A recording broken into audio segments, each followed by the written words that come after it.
Хайрлы кеч, кадрлы дуслар. Здравствуйте, дорогие друзья. Телевизионный вечер на ТНВ продолжает дискуссионное ток-шоу «Наша республика. Наше дело». Я, Людмила Рыбакова, предлагаю обсудить, пожалуй, самую главную тему общероссийской политической повестки. 15 января 2020 года в ежегодном послании Федеральному собранию президент России Владимир Путин заявил о необходимости внесения изменений в действующую Конституцию страны.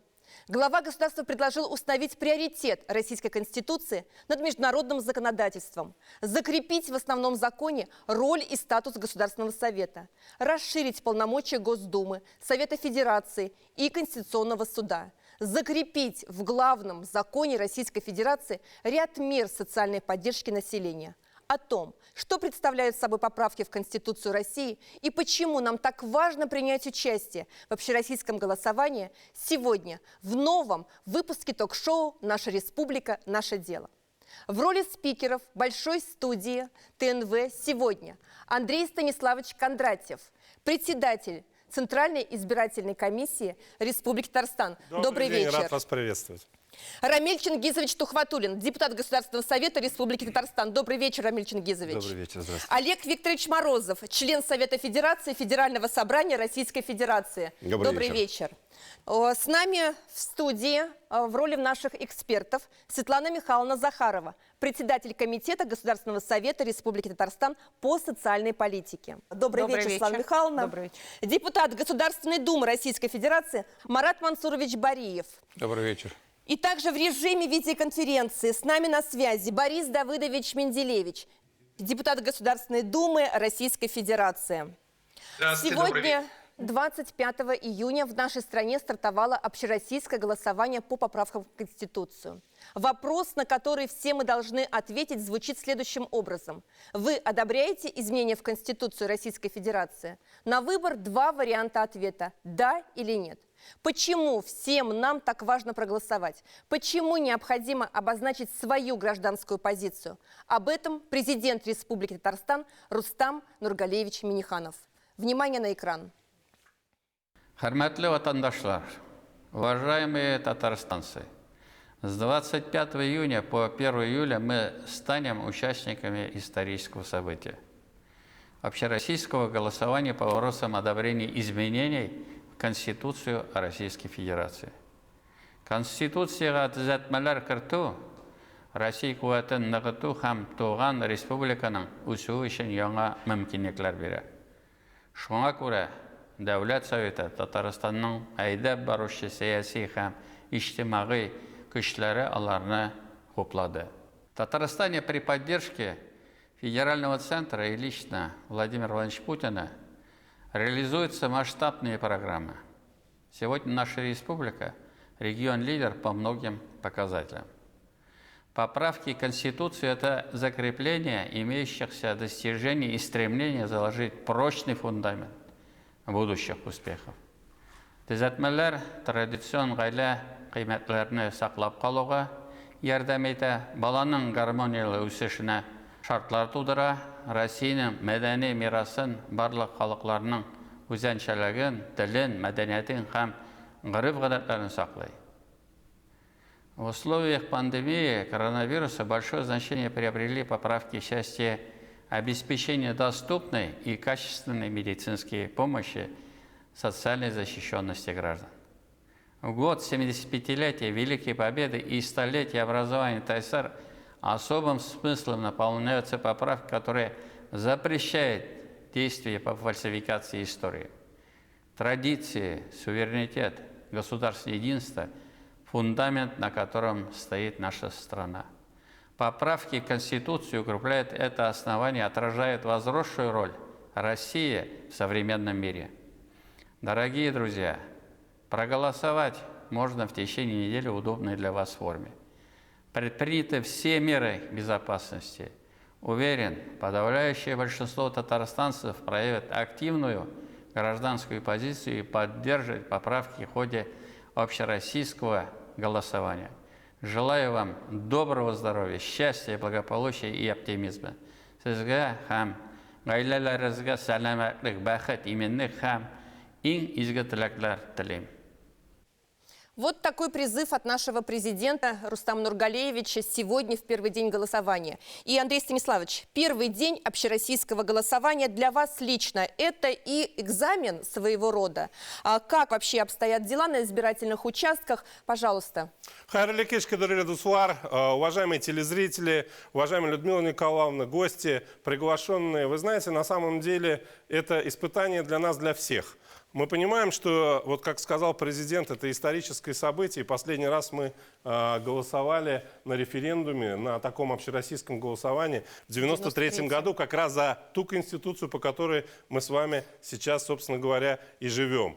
И никогда в нашей истории не было такого, чтобы голосование происходило в столь непростой эпидемиологической ситуации. Но мы видим, как великолепно вчера на федеральном уровне прошел парад, вот этот праздничный парад. Каким воодушевлением наши и люди, и ветераны это все восприняли. Мы просто действительно видим, что общественная жизнь оживает. И, безусловно, и политическая жизнь оживает. И мы понимаем, что республика сейчас, наш президент делает все, чтобы вот с сегодняшнего дня началось голосование с 8 утра и до 20 часов вечера. Каждый день с 25 по 1 число, по 1 июля включительно идет голосование. Оно прошло безопасно и удобно. И вот законодатели, большое спасибо Государственной Думе и Совету Федерации, действительно разработали максимальную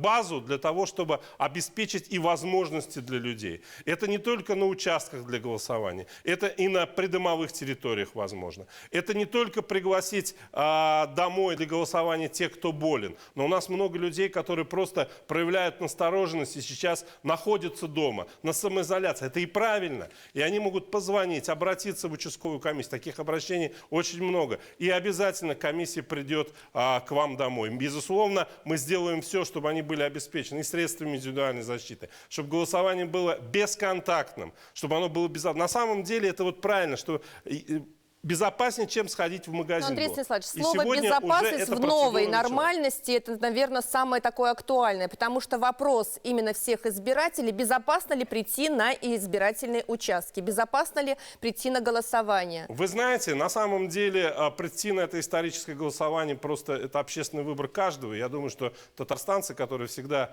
очень организованно и очень голосуют очень активно, да, я уверен, что они поддержат, и тем более, что наш президент Рустам Нургалиевич Минниханов призвал к этому, да. Но я хочу сказать, что на всех участках, а у нас их 2809 участков, да, организованы все условия, средства индивидуальной защиты и дезинфицирующая обработка, и все члены комиссии у нас обеспечены средствами индивидуальной защиты. И мы понимаем, что это будет полностью бесконтактная процедура. Даже паспорт мы не передаем в руки, а показываем его 1,5-2 метра расстояния, да, и получаем бюллетень тоже практически без контакта. Если вы забыли ручку, ручка одноразовая, перчатки, маска, все приготовлено, все участки приступили к своей работе. Я теперь здесь же нужно еще говорить, я прерву вас, да, что безопасно не тех татарстанцев, которые придут на избирательные участки, а в основном, наверное, те члены участковых избирательных комиссий, которые работают с 8 до 20. Безусловно. Вы знаете, ведь это тоже заслуга нашей республики, что вот в это непростое время мы сохранили всю избирательную систему. Это 22 тысячи членов участковых избирательных комиссий, территориальных избирательных комиссий, центральной избирательной комиссии. Вот сейчас эта вся система работает.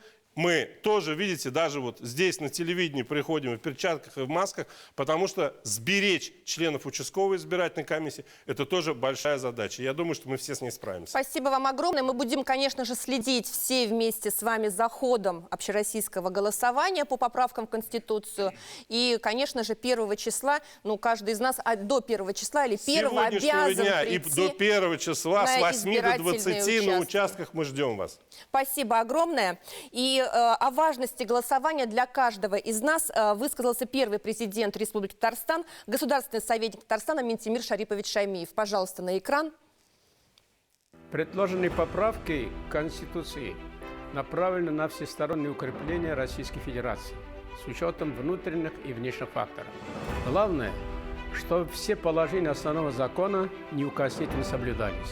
В частности, Конституция Российской Федерации гарантирует всем ее народам право на сохранение родного языка. Гарант Конституции наш президент всегда подчеркивает значимость родного языка, языка матери для каждого народа. Конституция с поправками нацеливает всех нас на работу на одной волне с президентом страны Владимиром Путиным, что явится залогом стабильности власти. Стабильная власть – это безопасная, успешно развивающаяся страна. 1 июля – выбор за каждым из нас. Олег Викторович, вы очень видный российский политик, член Совета Федерации, Федерального собрания, и наверняка следите за жаркой дискуссией вокруг изменений, вокруг поправок в основной закон страны. К примеру, одна из поправок провозглашает приоритет российского законодательства над международным. И как разъясните вы эту поправку?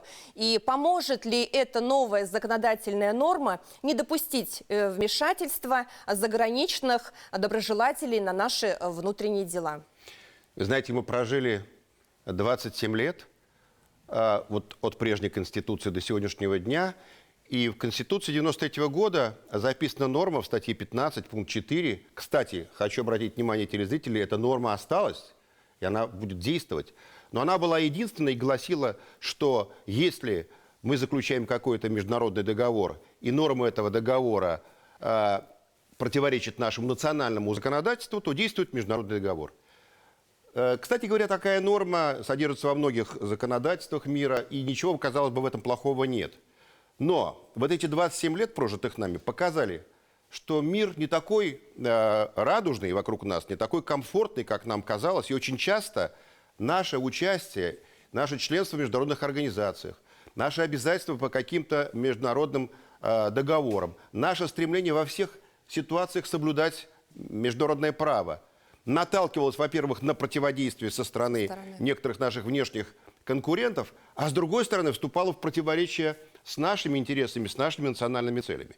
И поэтому в новый текст, вернее, в усовершенствованный текст Конституции внесена поправка в статью 79, смысл которой очень простой. Мы по-прежнему, я вот это хочу подчеркнуть, по-прежнему остаемся членами всех тех организаций, куда мы вступили. Мы по-прежнему соблюдаем все те международные договоры, которые мы подписали.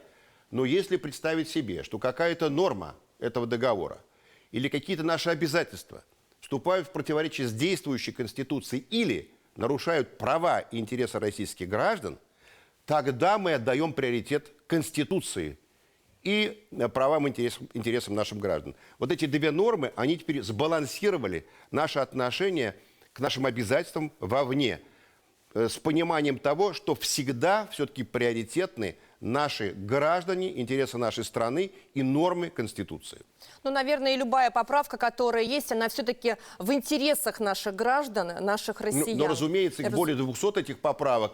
И я хочу обратить внимание, что подавляющее большинство этих поправок внес даже не президент, то есть в итоге он.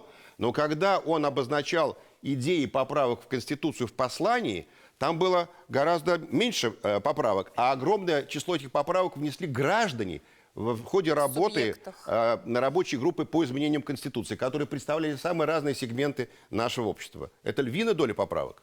Кстати, Фарид Хайруллович также у нас от Татарстана являлся членом рабочей группы. И вот такой главный вопрос является для Татарстана. И, Рамиль Чингизович, вопрос, наверное, будет вам. Статья 68 обновленной Конституции России, где государственным языком Российской Федерации на всей территории является русский язык. Язык как государствообразующего народа, входящего в Многонациональный союз равноправных народов Российской Федерации и Республики. И вправе устанавливать свои государственные языки в органах государственной власти, органах местного самоуправления, государственных учреждениях, то есть в республике. Они употребляются наряду с государственным языком Российской Федерации. У нас есть сначала сюжет Фарид Хайрулловича, пояснение по этому вопросу, а потом вопрос вам. Пожалуйста, сюжет. Владимир Владимирович Путин предложил ряд крупных изменений, серьезных, по демократизации российского общества, имея в виду передать часть своих полномочий представительным органам власти. Вы знаете об этом. Часть полномочий он передал Государственной Думе, часть полномочий передал по Совету Федерации. Но самое главное, в Конституции закреплена наша многонациональность, сохранение нашей культуры, традиций, обычаев. У нас 2 государственных языка в республике в соответствии с Конституцией Российской Федерации. Получать право изучать язык большинства народа, татар и русских, которые живут в нашей республике. Все это закрепляется в Конституции Российской Федерации. Мы это дело поддерживаем. Вот, Рамиль Чингизович, отразится ли эта поправка на статусе татарского языка? Очень, конечно, такой вопрос для республики актуальный. И укрепит ли его позиции в нашей республике? Пожалуйста. Вопрос действительно горячий. Хочется сказать, что 68-я статья в прежней редакции, она состояла из 3 частей. Вот вы озвучили буквально 2 части. Благодаря поправкам появилась очень важная 4-я часть, касающаяся культуры, в которой говорится, что культура является уникальным наследием ее многонационального народа. Она охраняется и поддерживается государством. Впервые. Да, это впервые. Вот поэтому, в общем-то, по сути, государство возвысило культуру в ранг феномена, такого целостного явления, о чем часто и говорил и настаивал Дмитрий Сергеевич Лихачев, наш академик. Вторая часть, она действительно дает право республикам устанавливать свои государственные языки в органах государственной власти, в органах местного самоуправления, в государственных учреждениях республики и применять его наравне с государственным языком Российской Федерации. В 3-й части Российская Федерация гарантирует всем ее народам сохранение родного языка и создание условий для его обучения и развития. По смыслу эта поправка дает право и возможность народам создавать свои системы образования и учебные заведения на родных языках. А исходя из того, что у нас многонациональный состав Российской Федерации, это жизненно необходимая поправка для самоидентификации как личности, так и народа. Отвечая на ваш вопрос о статусе и о позициях, усилении позиций татарского языка, татарский язык является в республике государственным языком, 2-м государственным языком. Выше статуса быть не может. А что касается содержания, содержательной стороны, я думаю, что и позиция татарского языка, это зависит, конечно, от многих факторов. В частности, это и качество преподавания татарского языка, и от качества самой системы образования, это и создание языковой среды. Очень много зависит, конечно, от воспитания в семье. Но, наверное, самое главное зависит от самого себя, от человека. Человек должен иметь огромное желание знать свой язык, обучаться на нем. И, кстати, вот обучение, у нас есть уникальная возможность в республике вот, с помощью системы полилингвальных школ именно решать данные задачи. И тем более вот по инициативе Государственного советника Республики Татарстан Ментимира Шариповича Шаймиева при парламенте будет работать постоянная комиссия по проблемам сохранения татарского языка. Я думаю, что как раз эти факторы помогут нам усилить позицию татарского языка. Да, проект указа как раз проходит сейчас процедуру согласования. И в ближайшее время у нас будет утвержден состав комиссии. Мы переходим к нашим экспертам. И первый вопрос, наверное, Борис Давыдович, будет вам. Вы активный интернет-пользователь, мы следим за вами в Инстаграм, и за вами следят почти 1000 подписчиков. Вы доктор медицинских наук и заслуженный врач Татарстана. Но не только вы у нас заслуженный врач Татарстана, у нас здесь есть и Светлана Михайловна Захарова. Но хочу узнать ваше экспертное мнение. Поправка в Конституцию России оговаривает право граждан на достойную и качественную медицинскую помощь, сохранение и укрепление общественного здоровья, создание условий для ведения здорового образа жизни и формирование культуры ответственного отношения к своему здоровью. Каким образом вот именно статья 72 обновленного основного закона Российской Федерации отразится на жизни и благополучии наших сограждан и наших татарстанцев, наверное, раз мы говорим о Татарстане сегодня и России в целом? Пожалуйста. Да, спасибо. Добрый день еще раз, уважаемые друзья, коллеги. Вы совершенно правы. Здоровье – это на самом-то деле самая важная вещь, которая есть у нас у всех. Не будет здоровья, у нас не будет ничего. У нас не будет ни экономики, у нас не будет ни социальной политики, у нас не будет ни международных отношений, у нас не будет ничего. И поэтому вот на здоровье строится все, что мы на сегодняшний день делаем. Кроме этого, хочу отметить, что уже на сегодняшний день, и это уже есть в Конституции, всем гражданам Российской Федерации гарантирована медицинская помощь. То есть это уже существует в Конституции, и это реализовано. Кроме этого, конечно же, все граждане Российской Федерации – люди с равными правами. Однако мы об этом знаем, и мы это видим. Если мы говорим про медицинскую помощь, то, конечно же, оказание медицинской помощи, ну, скажем, в Москве и в каком-нибудь селе в Камчатском крае, оно отличается. Хотя, как я уже сказал, люди, живущие что в Москве, что в Татарстане, что в Якутии, что на Камчатке, люди имеют одинаковые права. Так вот, вот эти поправки, о которых мы сегодня говорим, и позволит нам вот эту, так скажем, неравноценность, вот эту доступность и это качество донести до каждого человека. Этими поправками как раз и обязывается федеральные и региональные власти Российской Федерации обеспечить всем людям, всем гражданам России, независимо от того, где бы они ни жили, независимо в каком регионе они жили бы, независимо, городские они жители или сельские. Вот всем гражданам Российской Федерации должна быть доступна качественная медицинская помощь. Вот это важнейшая задача, которая стоит перед всеми нами. И теперь она будет закреплена в основном законе. И, конечно же, это будет обязывать всех нас к тому, чтобы было так, как положено, как я уже об этом сказал. Спасибо, Борис Давыдович. Но у нас, кроме сохранения здоровья, есть очень много поправок, которые говорят вообще социального характера поправок. И, Светлана Михайловна, в чем особенность этих поправок? Но если говорить о поправках социального характера, наверное, самая одна из важных, и которая, может быть, многое обсуждается, эта поправка касается индексации пенсии. Раньше этой поправки не было, и многие обсуждают и говорят, да что это даст, мол, все равно это ничего не даст. Нет, это ответственность в первую очередь государства и правительства за то, что должна быть развиваться экономика. Это ответственность нас, как законодательного федерального собрания, субъектов Российской Федерации при рассмотрении одного из тоже основных законов, которые мы принимаем, базовых бюджета на следующий год, обязательно предусматривать, чтобы была эта индексация пенсий наших. Это, конечно же, в первую очередь достойное будущее нашим пенсионерам, которые гарантировано вне зависимости от того, кто придет во власть на следующий год или в предыдущие годы.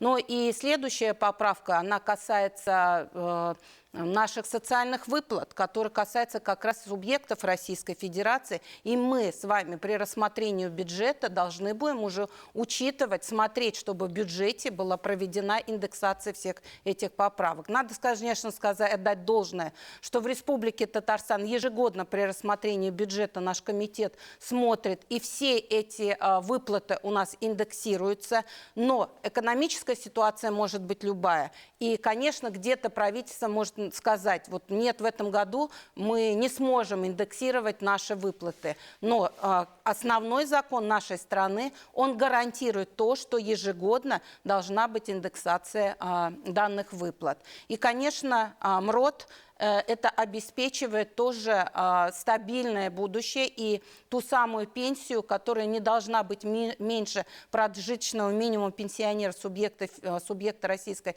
Федерации. Это очень важно, что это все будет прописано в Конституции. Это наша ответственность перед нашим населением. Поэтому вот эти поправки очень важные.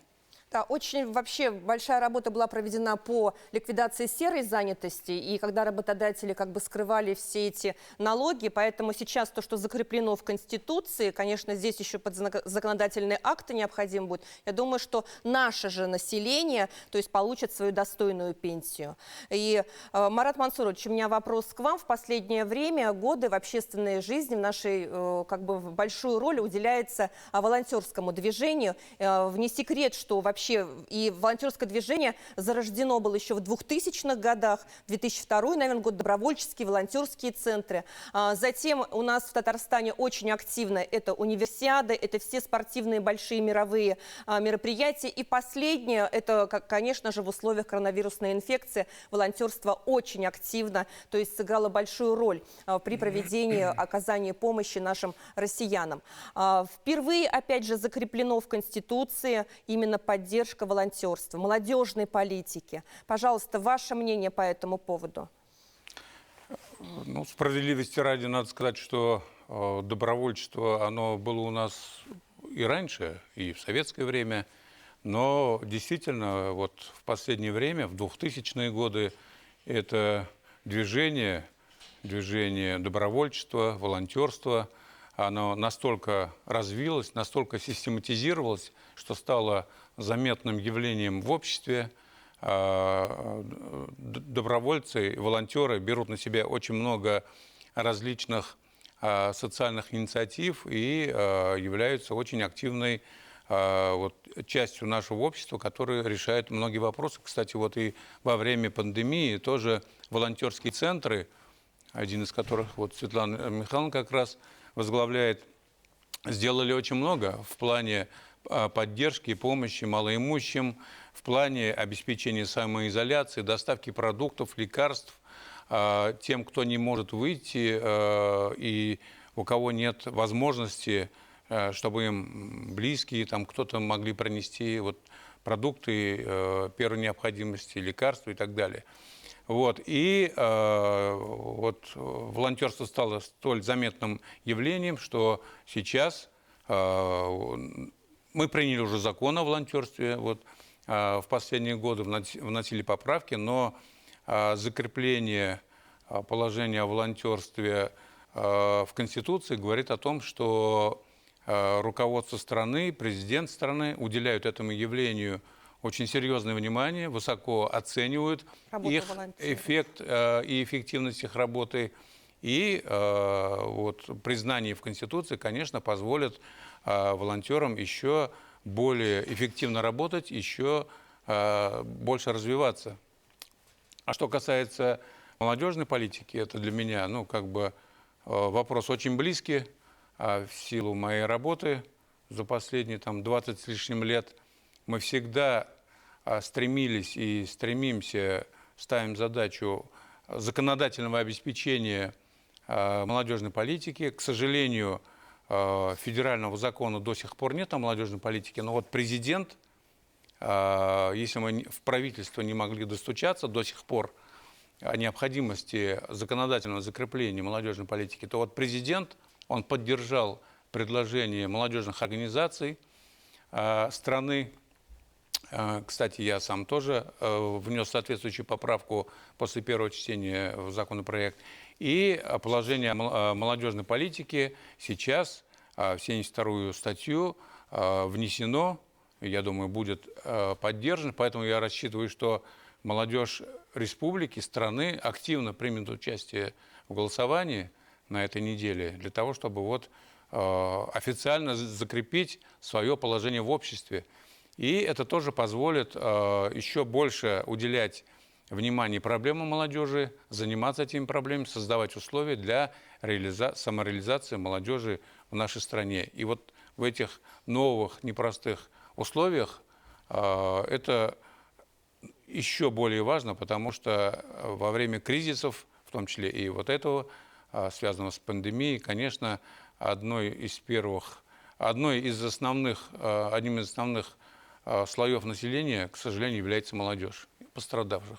Спасибо, Марат Мансурович. Но не только волонтерство, не только идет молодежная политика, но и некоммерческий сектор также звучит в поправках нашей обновленного нового закона. И, Олег Викторович, у меня вам вопрос. Одно из изменений Конституции касается статьи 67. Ее предполагается дополнить утвержденным таким словами, как «Российская Федерация обеспечивает защиту своего суверенитета и территориальной целостности». Действия, направленные на отчуждение части территории Российской Федерации, а также призывы к таким действиям не допускаются. Вот для чего нужна такая норма и ваше мнение на этот счет? Тоже напомню, что эта норма появилась в ходе работы рабочей группы по изменениям в Конституции. Это институты гражданского общества подняли эту тему, и, видимо, это очень четкий сигнал, что люди почувствовали на протяжении последних лет, что проблема суверенитета, проблема целостности страны – это не нечто эфемерное, а это то, что составляет каркас нашей сегодняшней жизни, и очень много желающих этот каркас пошатать.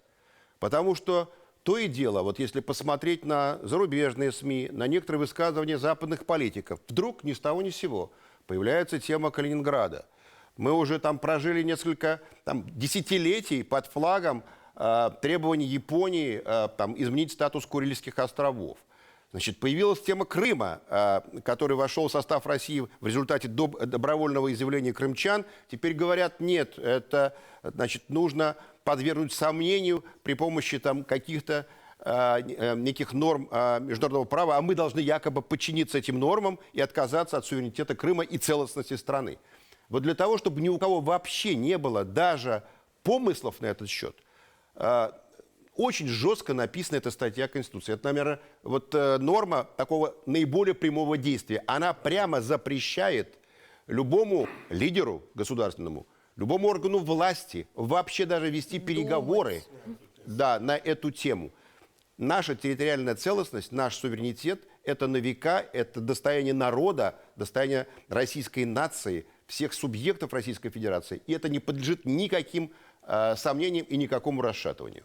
Так Спасибо. написано в Конституции. Целостность должна быть нашей России. Сегодня, 25 июня, на всей территории Российской Федерации началось общероссийское голосование по поправкам в основной закон нашей страны.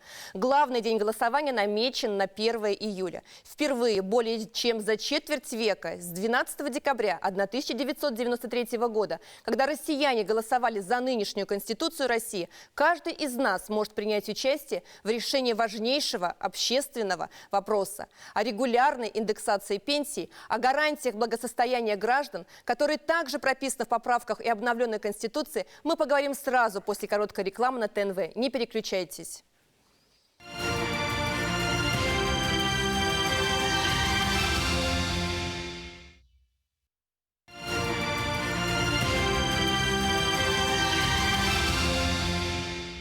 И вновь я приветствую всех зрителей ТНВ. Вы смотрите ток-шоу «Наша республика. Наше дело». И этот телевизионный эфир мы посвящаем общероссийскому голосованию по поправкам в Конституцию страны. Продолжаем наш разговор. Олег Викторович, поправки в основной закон России обязывают высших государственных чиновников являться гражданами России старше 30 лет и постоянно проживать на территории нашей страны. Также изменения предполагают отсутствие у этих лиц иностранного или двойного гражданства. Это еще один элемент противодействия иностранной угрозе. Можно так трактовать? Да скорее не так. Все-таки это не связано с иностранной угрозой, это скорее понимание того, что каждый чиновник, который работает на страну, на государство, на народ, он должен в первую очередь руководствоваться этим, а не своими личными предпочтениями, где там у него вклады, и не дай бог, у него еще есть какое-то гражданство другого государства. Кстати, просто напомню, что, например, когда человек принимает американское гражданство, он клянется на верность Америке, ее законам, ее правилам жизни, американскому народу. Мне трудно представить себе, как совместить чиновника, имеющего российское и американское гражданство, которое дает одновременно как бы две клятвы на верность. Да? Наверное, это парадокс, которому нужно поставить край раз и навсегда. Кстати, в действующем законодательстве эта норма существует. Но и президент, и вся наша общественность, которая участвовала в подготовке поправок в Конституцию, приняли решение, что это должно быть прописано в Конституции. Для того, чтобы ни у кого не появилось соблазна что-то подправить в действующем законе, уменьшить требования к чиновникам. На мой взгляд, требования к чиновникам могут только возрастать. А уж что касается вот этого термина «национализация элит», то есть они должны служить своему народу, своему отечеству, своим гражданам, своей стране, вот этот тезис не должен подвергаться вообще никаким сомнениям и никогда. Именно поэтому из действующего закона эта норма перешла в предполагаемый текст новой, видоизмененной Конституции с поправками. Мне кажется, это очень важно. И, кстати говоря, социологические опросы показывают, что люди очень горячо поддерживают именно вот это требование этой поправки. Вот поэтому и мы задаем этот вопрос, чтобы наши зрители нашего телеканала, нашего ток-шоу как раз вот получили ответ на этот важный вопрос. Рамиль Чингизович, вот обновленная статья 69 Конституции Российской Федерации гарантирует государственную защиту культурной самобытности. Вы чуть-чуть коснулись вот в своем ответе всех народов, этнической общественности, проживающих на территории нашей страны. Сохранение этнокультурного, языкового многообразия. Такая законодательная норма имеет крайне высокое значение для государственной политики Республики Татарстан. И вот поможет ли эта норма укрепить наше межнациональное, межконфессиональное согласие в России? У меня абсолютное убеждение в том, что именно в укреплении межконфессиональных и межнациональных отношений огромную роль играет диалог культур. Только через культуру мы можем понять душу народа, узнать его нравственные ориентиры. Мы живем в уникальной, огромной и многонациональной стране. У нас проживает более 190 народов и входящих в них этнических групп. Только в Республике Татарстан проживает 173 представителя различных национальностей. Это же, если выражаться музыкальным термином, это полифония языков практически. Это наше огромное богатство. Но при этом в республике у нас работает 137 школ с этнокультурным компонентом образования. Это само за себя говорит. У нас есть чувашские, мордовские, марийские школы и одна школа на иврите. Также уже на протяжении 30 лет очень эффективно работает Ассамблея народов Татарстана. Кстати, в ее состав входит более 240 национальных объединений культурных, которые представляют 37 национальностей. Также при Ассамблее работает Дом дружбы народов как в Казани, так и во многих городах Республики Татарстан. Именно с целью государственной поддержки были созданы эти учреждения, именно для сохранения и развития культур разных, естественно, как раз для укрепления межнациональных и межконфессиональных связей. Поэтому Татарстан всегда был эталоном толерантности. Я думаю, что вот эту практику, конечно же, надо применять по всей территории Российской Федерации. Спасибо огромное. И у меня вопрос, Борис Давыдович, вам. Вот мы говорим о поправках, и именно некоторые поправки защищают традиционные семейные ценности. К примеру, то, что дети признаются приоритетом государственной политики. Почему так важно зафиксировать это в Конституции? Ведь действующие законы Российской Федерации уже предполагают заботу о молодом поколении. И что изменится с принятием этой поправки? Да, ну мы знаем прекрасно, что в каждой стране, в каждом народе есть свои традиции, есть свои обычаи. Кроме этого, мы видим, что творится сейчас в некоторых зарубежных странах, когда, во-первых, разрешили однополые браки, а потом разрешили, самое главное, этим однополым браком усыновлять или удочерять детей. Конечно же, это вызывает некую настороженность, потому что в традиции нашей страны, в нашей, как уже было сказано, многонациональной страны, в традиции очень многих конфессий, данная ситуация, конечно же, недопустима. И совершенно правильно, и это была поправка, которая была предложена в ходе вот этого обсуждения, в ходе работы вот этой рабочей группы. И совершенно правильно, потому что данная поправка укрепляет именно институт семьи и направлена именно на семью, именно на воспитание детей в наших традиционных ценностях. Потому что, конечно же, воспитание нашего будущего поколения – это забота всех нас, это забота всего населения, это забота всей страны. И, конечно же, когда это будет введено в основной закон нашего государства, конечно же, ни у кого даже не должно возникать определенных мыслей о том, что это можно как-то поменять. Я думаю, что, конечно же, вот укрепление семейных ценностей, укрепление семьи, укрепление необходимости воспитания нашего подрастающего поколения диктует нам необходимость принятия данной поправки. Спасибо огромное. Мы продолжим разговор о семейных ценностях. Мы хотим поблагодарить, Олег Викторович, вас за то, что вы нашли время принять участие в нашей передаче. У вас сегодня очень насыщенный день, поэтому мы вас отпускаем, а мы с нашими спикерами и экспертами продолжим нашу передачу. Спасибо вам огромное. До новых встреч, Олег Викторович. Спасибо. Вот вы говорите о семейных ценностях, но вынесенная на голосование поправка в Российскую Конституцию, которая предлагает также, как бы новая поправка, называть браком исключительно союз между мужчиной и женщиной. И у меня здесь вопрос и к Светлане Михайловне, и к вам, Борис Давыдович. То есть это своеобразный законодательный противовес зарубежной практике однополых браков. Государство, в свою очередь, представляет, то есть предоставить сможет все условия для достойного воспитания детей. Означает ли, что в случае принятия озвученных мною изменений и формулировки родитель 1 и родитель 2, распространенно в некоторых странах, у нас на родине будут вне закона? Такой вот сложный вопрос и просто, мне кажется, вызвал массу обсуждений среди социальных сетей. И ответ должен быть, мне кажется, резкий. Нет, ну я глубоко убежден в том, что действительно у нас вот такие понятия, как родитель 1, родитель 2, у нас никогда не появится.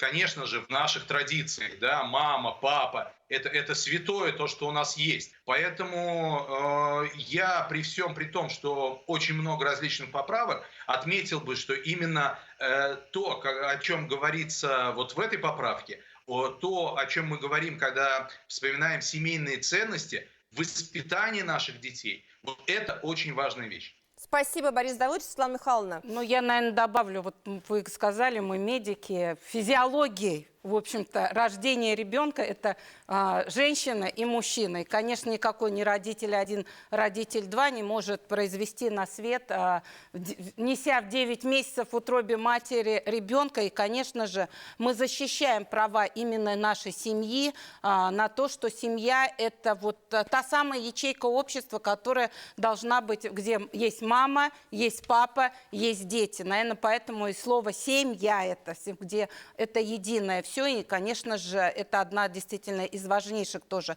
поправок, о которой очень много говорится. Мы в последнее время очень много говорим о семейной ценности. А семейные ценности – это все-таки мама, папа и я. Спасибо, Светлана Михайловна. Одно из основных конституционных прав каждого гражданина России – это право голосовать и тем самым участвовать в демократическом процессе управления нашим государством. О том, почему необходимо пойти на голосование по поправкам в Конституцию нашей страны, высказались наши народные эксперты. Смотрим блиц-опрос.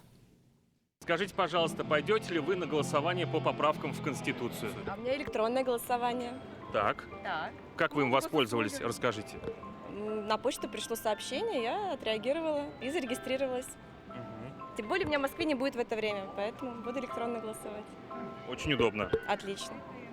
Скажите, пожалуйста, пойдете ли вы на голосование по поправкам в Конституцию? Обязательно пойдем. Так. А почему так важно проголосовать?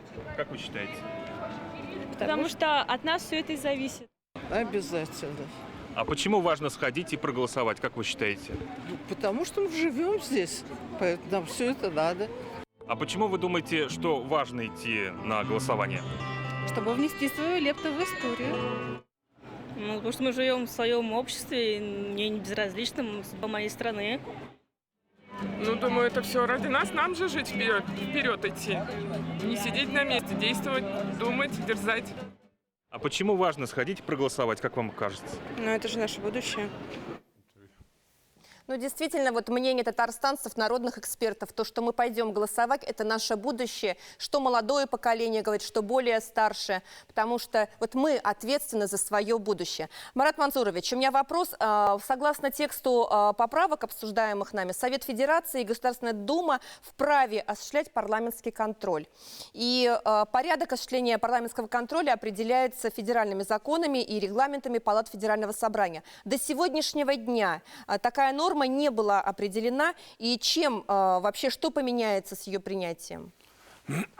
Нужно сказать, что парламентский контроль со стороны палат Федерального собрания вот в последние годы, особенно во время работы Государственной Думы 7-го созыва, существенно вырос, и приняты необходимые законодательные меры, которые обеспечивают вот этот парламентский контроль, который существенно усилился. Мы сейчас вправе и контролировать и формирование, и расходование бюджета, вплоть до того, что на заседаниях комитета мы заслушиваем отраслевые министерства по реализации бюджета и по реализации тех нацпроектов, которые у нас утверждены.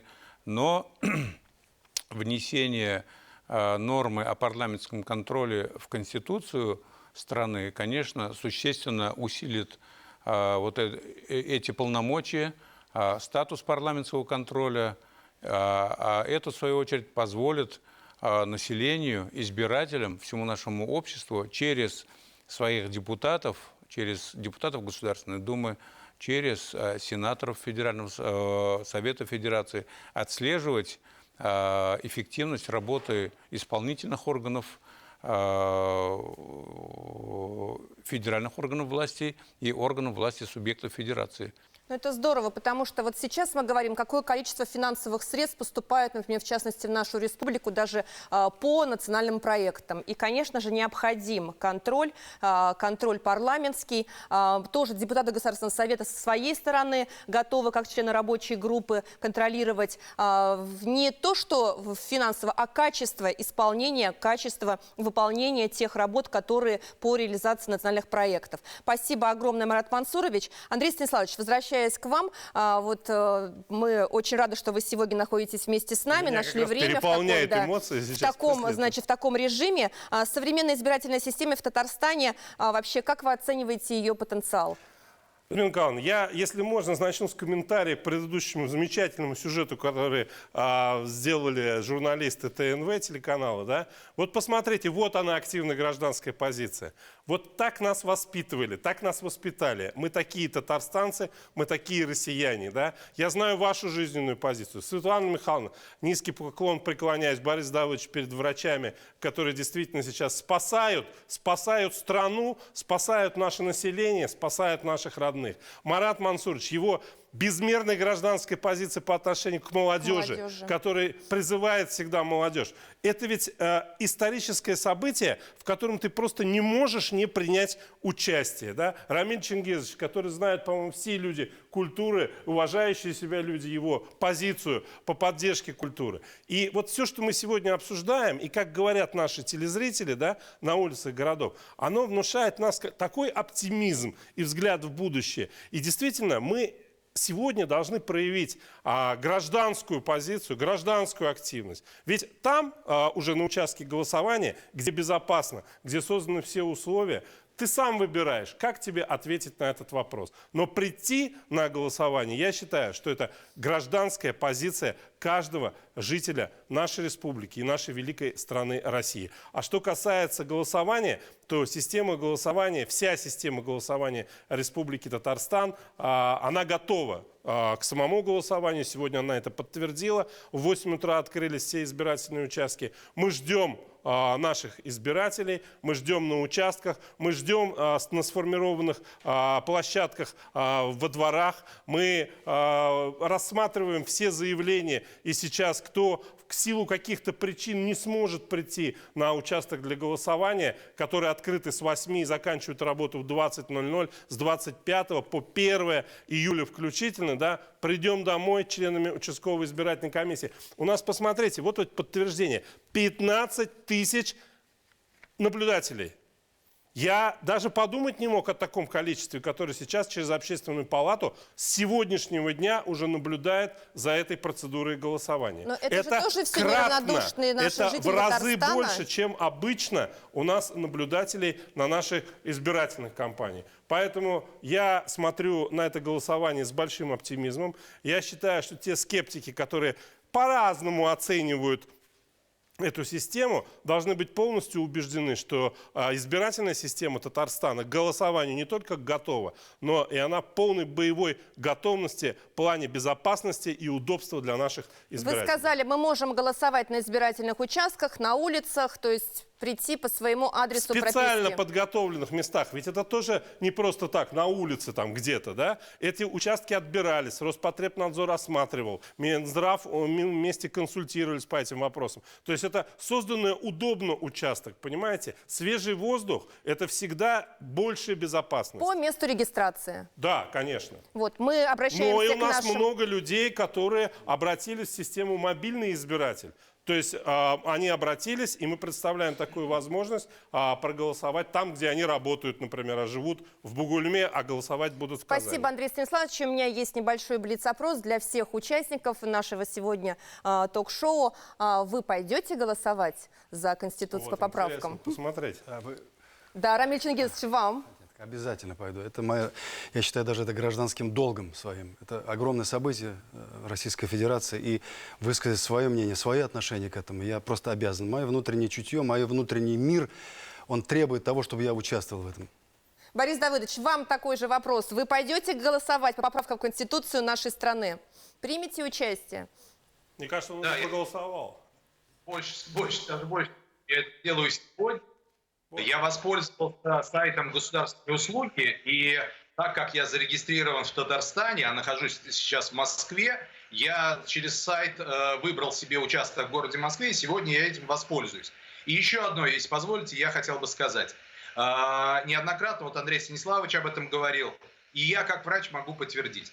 Я убежден в том, что на сегодняшний день и вот в течение этой недели, 7 дней, пока будет идти это голосование, избирательные участки станут самыми безопасными местами в нашей стране с точки зрения заражения данной коронавирусной инфекцией. И также всех призываю исполнить свой гражданский долг и прийти проголосовать. Спасибо огромное, Борис Давыдович. Ну и вопрос тот же самый к нашим уважаемым экспертам. Светлана Михайловна. Но у меня вопрос, идти на выборы или на голосование никогда не стоит. Я всегда гражданин Российской Федерации и выполняю то, что мне дано, в общем-то, право. И это очень важно, наверное. Я отмечу, что мы делаем это всей семьей. Как правило, для нас это праздник. Со мной идут дети. Дочь не может голосовать, но она всегда участвует в этом, потому что это действительно историческое событие. Неизвестно, когда оно еще будет. И не воспользоваться своим правом, мне кажется, это неправильно. Конечно же, я пойду на выборы всей своей семьей. Марат Мансурович, пожалуйста. Во-первых, мы, депутаты Госдумы, уже проголосовали за законопроект, который поддержал все эти поправки, и проголосовать в день голосования, конечно, это уже как бы дело чести, поддержать еще раз свое мнение. Ну и во-вторых, я никогда не голосовал за Конституцию страны, потому что в 1993 году я не принимал участие в голосовании, и упустить такую возможность я не хочу, как Светлана Михайловна сказала. Еще неизвестно, будет ли такая возможность определить параметры нашего основного закона страны. И, конечно, и я, и мои близкие, мы все пойдем голосовать. Спасибо огромное. Я благодарю вас всех за участие в нашем ток-шоу. И отдавая голос за действующую Российскую Конституцию, в далеком 1993-м наши граждане голосовали за демократию и свободу личности, многообразие форм собственности и экономических отношений, достойную жизнь для каждого жителя страны, как главную цель государства. Сегодня настало время этот выбор подтвердить. Благодарю за участие в телевизионном эфире наших уважаемых спикеров, наших специально приглашенных экспертов. Борис Давыдович, спасибо вам, что вы вышли с нами на связь. С вами была я, Людмила Рыбакова. До встречи по четвергам и воскресеньям на телеканале «Новый век». До свидания и будьте все здоровы!